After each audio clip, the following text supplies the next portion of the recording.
where the wild things are.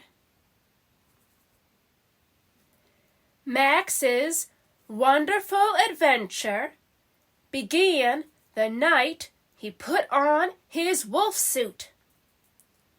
He stepped into his private boat and sailed off through night and day, and in and out of weeks, and almost over a year to the place where the wild things are.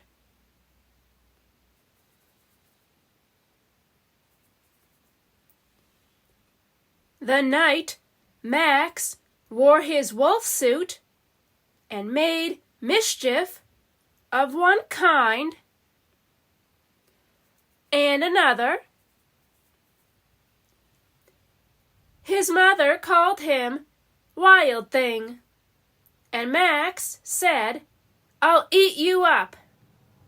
So he was sent to bed without eating anything. That very night, in Max's room, a forest grew and grew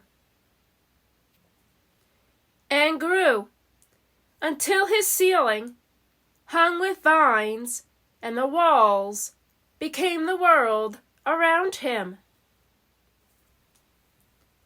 And an ocean tumbled by with a private boat for Max, and he sailed off through night and day, and in and out of weeks, and almost over a year, to where the wild things are.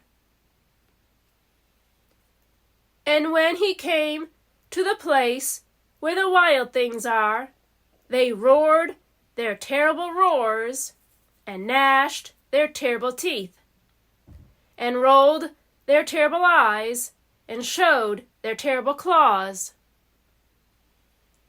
till Max said, "Be still," and tamed them with the magic trick of staring into all their yellow eyes without blinking once, and they were frightened and called him the most wild thing of all, and made him king of all wild things. "And now," cried Max, "let the wild rumpus start."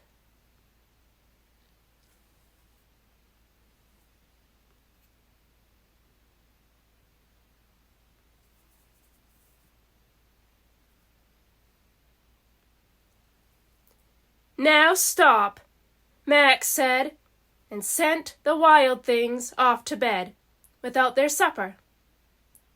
And Max, the king of all wild things, was lonely and wanted to be where someone loved him best of all.